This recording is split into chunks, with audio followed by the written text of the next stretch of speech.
Hey guys, Rob here with McDojoLife. In the Todays McDojo news, we're going to talk about how a 25 MMA pro was recently sentenced to 25 years in prison for killing a man in Atlantic City. Let's check out the story.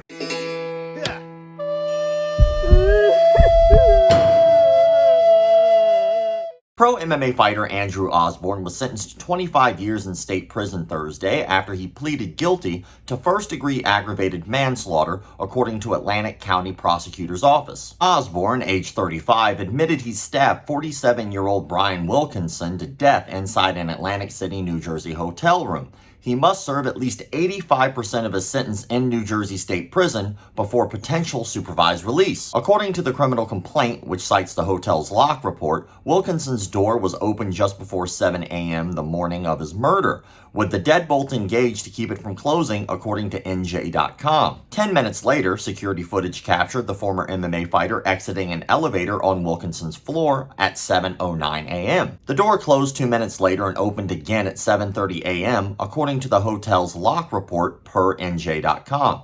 Security footage captured him returning to his room with a black bag. Osborne and his wife then went to the parking garage just minutes later and left the hotel. Osborne checked in just hours before the murder, while Wilkinson checked in the night before. His body was discovered at 1:30 p.m. the day of his murder, NJ.com reports. Police say Osborne and his wife went back to their home of Philadelphia, Pennsylvania, before police arrested the ex-MMA fighter 3 days later. Wilkinson was from Gallo, New Jersey, according to his obituary. The 47-year-old worked for a construction company until becoming a bookkeeper in 2008. He also attended a local Lutheran church. Brian's death was very tragic and sudden and will be sadly missed by everyone that knew him, his obituary reads. The full statement from the prosecutor's office reads as follows. Philadelphia man sentenced on aggravated manslaughter charge in 2022 death of Egg Harbor TWP resident. On Thursday, August 22nd of 2024, Andrew Osborne, age 35 of Philadelphia, PA, was sentenced by the Honorable Bernard E. Del Lurie, Jr. to 25 years New Jersey State Penitentiary for first-degree aggravated manslaughter, where he must serve 85% of his sentence under the No Early Release Act before being eligible for parole in the stabbing death of Brian Wilkinson, age 47, of Egg Harbor Township, inside a hotel room at the Ocean Casino in Atlantic City on September 23rd, 2022. On May 30th of 2024, during his guilty plea, Osborne admitted to stabbing Wilkinson to death inside Wilkinson's hotel room. After the incident, Osborne fled with his wife back to Philadelphia, where detectives from Atlantic County Prosecutor's Office Major Crimes Unit, with assistance from Philadelphia Police Department, located Osborne and arrested him. Atlantic County Prosecutor's Office Major Crimes Unit, along with the Atlantic City Police Department, investigated this incident with assistance from Philadelphia Police Department. Assistant Prosecutor Elizabeth White represented the state in this case. Authorities previously stated in court documents via NJ.com that Osborne entered Wilkinson's hotel room at 7:11 a.m. local time and exited at 7:30 a.m. Osborne allegedly left Wilkinson's hotel room wearing his shoes and pants. Wilkinson's body was found at 1:30 p.m. local. Osborne competed in 20 professional MMA fights, including one World Series of Fighting bout, a 2013 loss to Ozzy Bugalugov.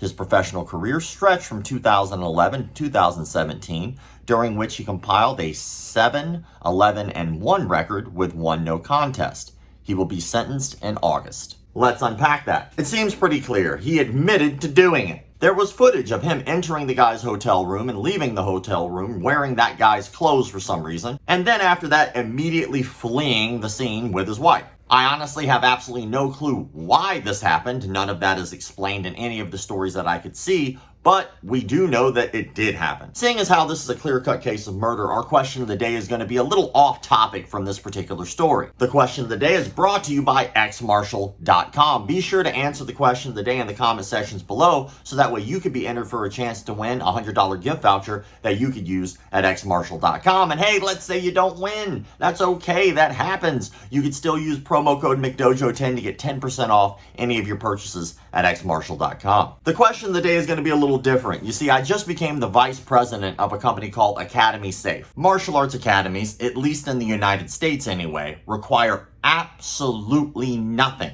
to start a martial arts school. For one, you don't need background checks for yourself or any employee. You also don't need any real proof that you've ever trained martial arts. You need no degree at all whatsoever. And to top all that off, most martial arts studios who don't have brick and mortar schools might not even have a legitimate business license. So unfortunately, that's why this page, McDojoLife, exists, is to make sure that those people are being called out when they do anything nefarious in the industry, whether it be rape, fraud, extortion, murder, being a con man, any of those, right? But with that, we're only highlighting the people who were doing bad in the martial arts industry. So Academy Safe is going to do literally the opposite of what I do here at McDojoLife, and it's going to put good schools on a higher pedestal so they're easier to find. It's also going to set a new standard in the martial arts industry for the consumer.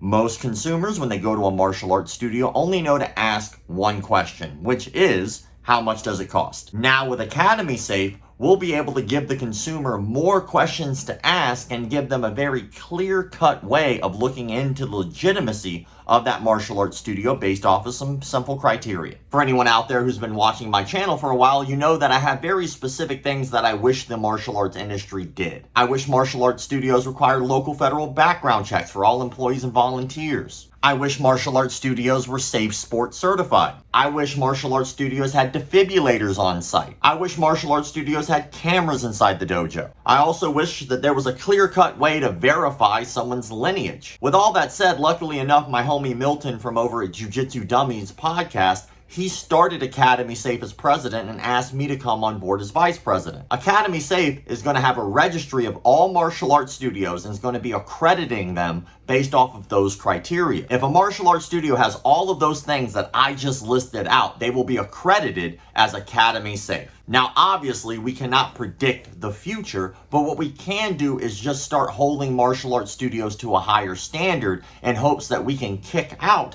some of the people who have had issues in the past, especially with sexual assaults. Now, there are a lot of people out there who misunderstand a background check.